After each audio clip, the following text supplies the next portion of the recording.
You're sitting in a restaurant, watching others pick up noodles with precision, while you struggle to grip a single piece of food. One slip, and that dinner roll is launching across the table like a rocket. Mastering this tool doesn't require a specialized background or complex martial arts training. It is a mechanical skill that anyone can develop with the right starting point.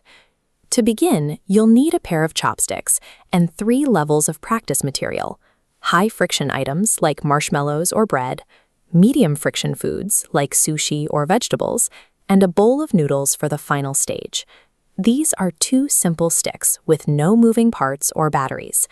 Once you see how they interact with the anatomy of your hand, you'll see why we say, "It's too easy, bro." The first chopstick is the anchor. Its only job is to remain completely stationary throughout the entire eating process. Slide the stick so it's wedged firmly between your thumb and the base of your ring finger. This creates a stable foundation. This bottom stick must stay perfectly still. It doesn't do the lifting or pinching. It simply provides a resting surface. Securing this immovable base immediately removes half of the mechanical variables. By focusing on keeping this stick quiet, you've already simplified the process. Pick up the second chopstick. Hold it exactly as you would hold a pencil to write your name. Your thumb, index finger, and middle finger provide the 3 points of contact required to steer the stick. With the bottom stick frozen in place, use your top fingers to pivot the second stick up and down. This creates the clamping motion needed to grab your food. This basic up and down pivot is the only moving part of the technique. Once your fingers memorize this specific path, the tool becomes an extension of your hand. Practice this motion without any food first. Open and close the sticks repeatedly, mimicking the snapping motion of a crocodile's jaws. If the tips of the sticks cross over each other, stop and reset your pencil grip. Crossing usually means your index finger is pushing too hard or is out of alignment. It's normal for your hand to feel uncoordinated or for the sticks to slip during these first few minutes. This is just your nervous system mapping a new movement. Establishing this dry muscle memory now prevents the frustration that happens when you're trying to learn the mechanics while also trying to eat a meal. Now move to your level 1 materials.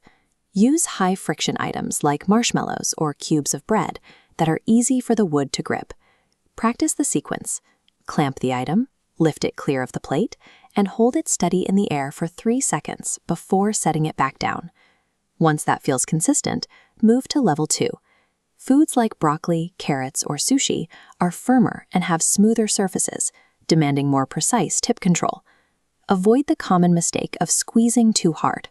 If you try to crush the food, it will likely snort out of the grip.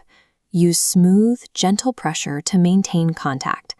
Systematically increasing the difficulty of the food builds the physical confidence you'll need for a real-world dining scenario.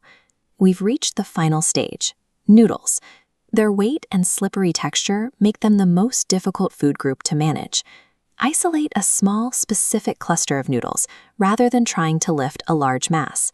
A smaller target is much easier to stabilize.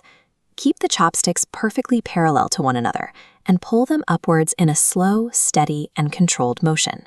Successfully executing this parallel lift on a slippery target proves you've mastered the basics. It's too easy, bro. To stay consistent, remember the 3 rules. Anchor the bottom stick, move only the top stick, and use gentle pressure. Take these skills to your next meal out. If you run into any strange foods along the way, come back and tell us in the comments about the weirdest thing you've ever tried to eat with chopsticks. Now that you understand the physics, you can approach any bowl of noodles with total confidence. It's too easy, bro.